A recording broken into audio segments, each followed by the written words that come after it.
once you get all of your units together, you sew them together and make a block. I'm gonna break that down, but first I actually wanna show you some things that could go wrong. So if they do go wrong, you can fix them.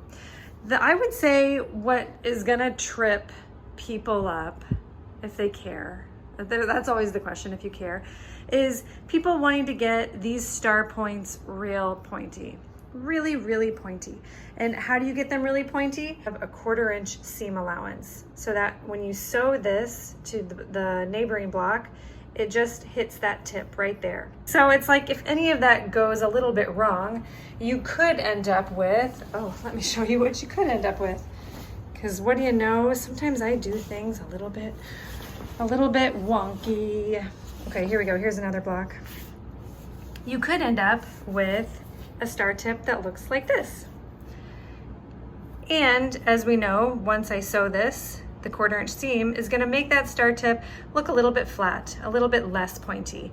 That honestly, in the grand scheme of things, this is a pretty big quilt. It doesn't matter a ton, but if it does matter to you, there is a little oopsie daisies trick around that.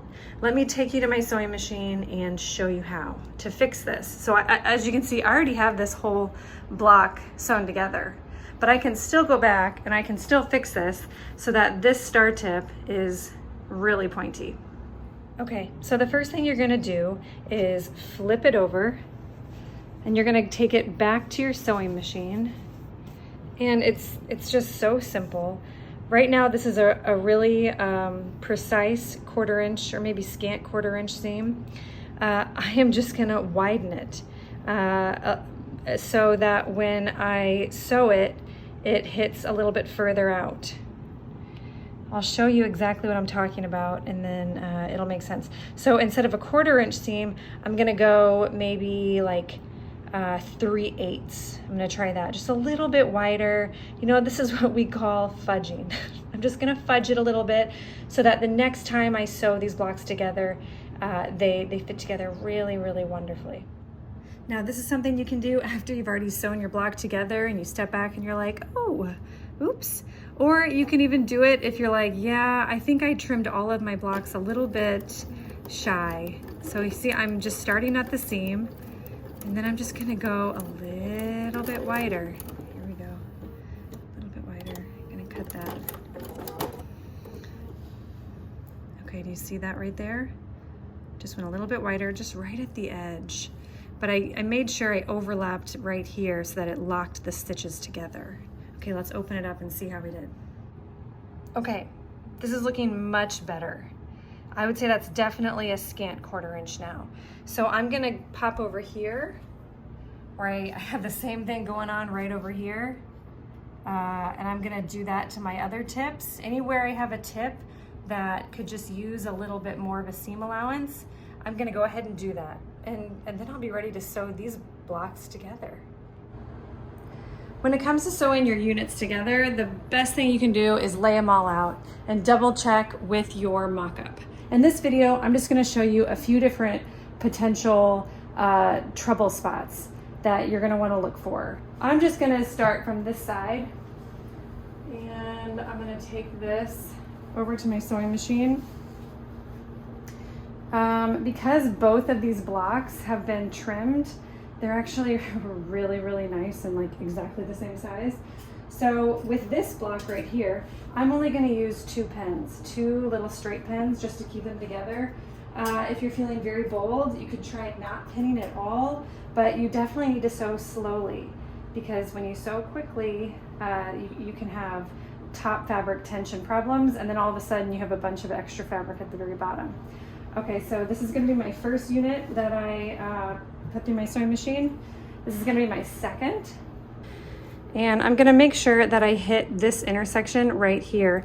If you really wanna be sure you hit this intersection, mine's looking like a really solid 1/4 inch, so I'm not too worried about it. You can flip it and you can sew on this side. And if you sew this side, let me get even closer with my phone. You want to sew right over that intersection. Well, it's gonna be a really lovely tip, triangle tip. So that's your call, which piece of fabric you want on top when you're sewing. I usually, when I'm pinning a block, I pin the center and then I line up the edges. I pin the edges. And then anything that's kind of rippling out from there, I add extra pins. So I kind of give it a little shimmy shake. And that's laying pretty nice and flat. But you know, if you're worried about your feed dogs messing up your seams below, you just stick a little pin right on top of them, keep them nice and flat so that you know they are not gonna move. Okay, now that's ready to go through the machine. I'm gonna actually sew all of my rows together, and then we'll reconvene when we sew the rows together, because that's when these fork pins are gonna make an appearance. Okay, we're back. I have 1 row, 2 rows, and 3 rows right here. I like to nest my seams personally, so I sewed these seams facing in, these half square triangle, that unit, this seam facing out, and then those facing in. So when I flip this right sides together, the 2 seams that are really gonna wanna line up is that one and that one. And the way I've done it, this one on the bottom is facing right, and this one on the top is facing left. So I can lock them in really nicely together. I've made this fun little magnetic tray simply by just gluing some magnets to the bottom. And that is my fork pin tray. It doesn't matter if you press them going this way or that way. It's really just what's more comfortable for you. I simply line these up, and then I make sure I pierce both sides of the seam, just like that. And so that is completely locked in. I'm gonna sew slowly over that fork pin. If you sew slowly enough, you are not going to smack it with your needle and break a needle and do anything dangerous. If you are very opposed to sewing over a pin, remove it right before you sew over it, but just know that your seams could slightly shift. Okay, so here we are again, this seam going right, this bottom seam going left. That's called nesting the seams, when they nest together, just like a little puzzle. And then you add your fork pin. Again, just around that seam. And I'll do that when I don't have a camera in my face. And then I'm gonna sew my 1/4 inch seam. I'm gonna do that twice, and my block will be finished.